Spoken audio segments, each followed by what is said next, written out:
July 26, 2026, Joseph Tribble Park here at Savannah, Georgia. There's a fountain that smacked me in the face with water. This is the wild plum. I marked it with some sidewalk chalk, which will obviously get washed away in the next rain, but just in case for now, that way people see it. I brought some bamboo stakes, but they're not actually strong enough to pull the whole thing straighter. I tried to get some wooden posts at Walmart, but they didn't have any. So I have it tied to this tree branch back here so that this can be pulled a bit straighter so that it's not all just coming towards the sidewalk. This is a native plum. The city said they're not going to chop it next year, so that we should be able to actually get some fruit on this thing. As you can see here on the sidewalk, this is Prunus angustiolia, also known as the Chickasaw plum, because the Chickasaw tribe is especially famous for cultivating them. And when European settlers got here, they had whole entire orchards of them. So yeah, this flowered for the first time in 2025, and unfortunately the city just came through and chopped a bunch of it because they didn't realize what it was. Same thing they did this year, which is why there's not any fruit on it at the moment. But they said they will not chop it anymore, so hopefully next year there will be fruit and everybody can try some and we can all collect seeds, hopefully. I'll post this to the Facebook group. But yeah, I have it tied here with some ribbon because ribbon is strong, easy to see, easy to untie and tie, but it won't come undone by itself. If anybody can get some proper tree stakes, just so we can try and train this kind of to be like that crepe myrtle there, so it'll go up and then over the sidewalk instead of just coming this way, and if anybody from the city is watching this, which would be fantastic, I have to move over here, the fountain is spraying my phone with water. This needs more sunlight in order to thrive, so like these branches on this pine seem kind of dead.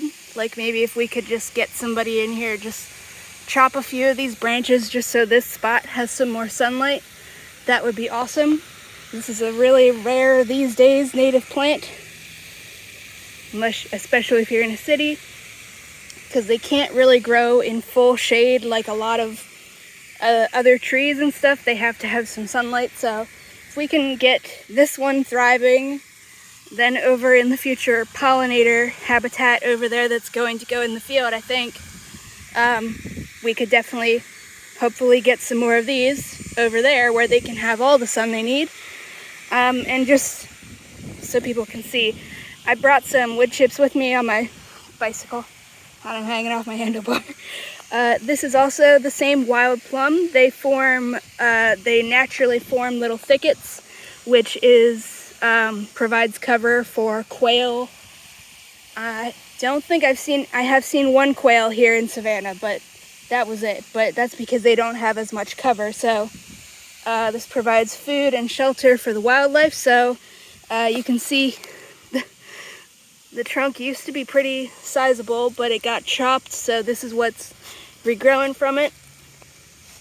I've been forgetting to take pictures while I'm doing this, but it's fine. I chopped away, this is camphor, this is not native. It's got really light green, shiny leaves. You can just pull off a leaf and sniff it. Very strong, spicy smell. It's why it's called camphor, like the candle scent you might be familiar with.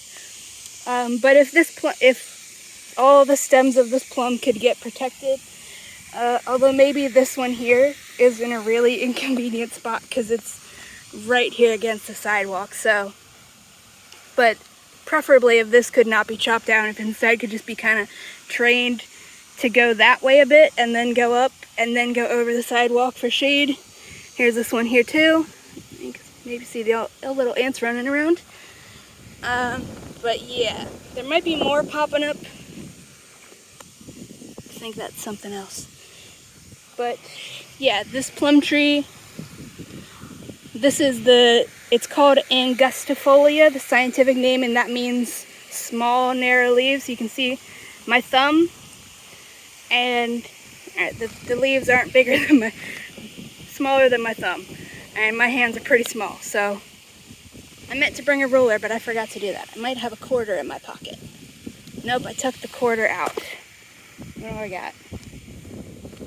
I'll hold it up next to my Powerade bottle for scale.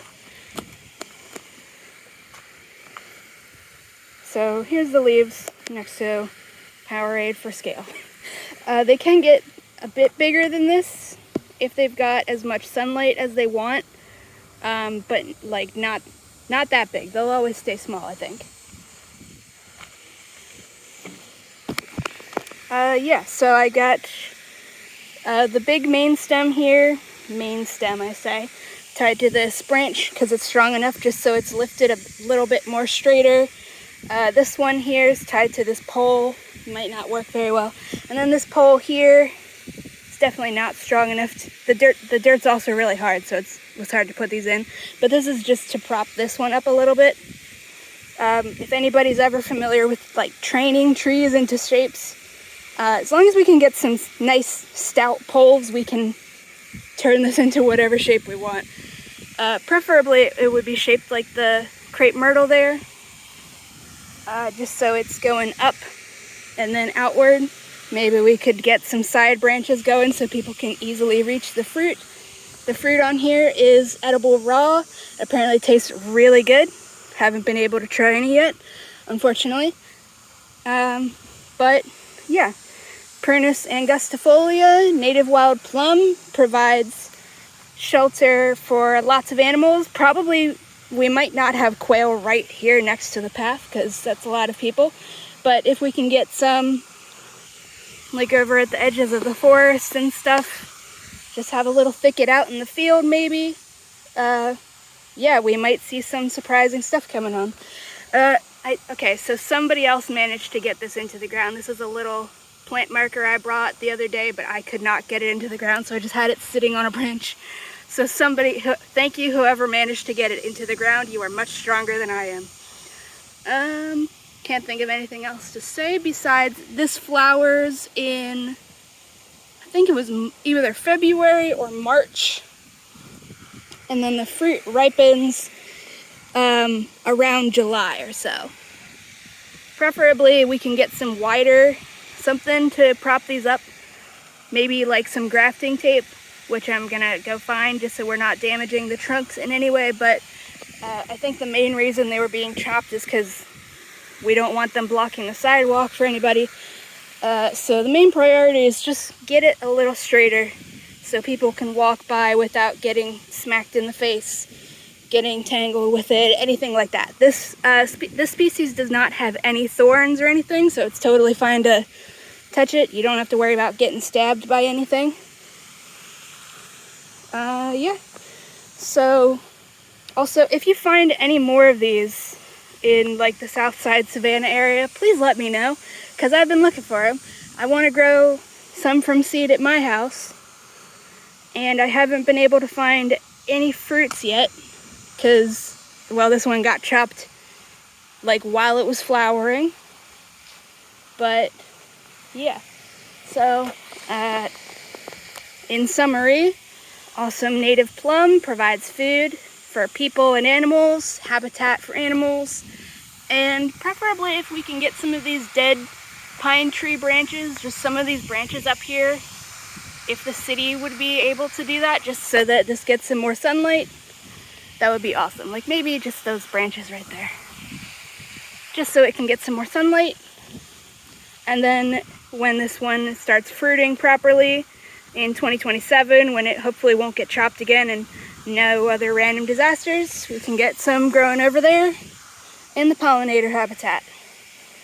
I think that's it. So, yep, bye-bye.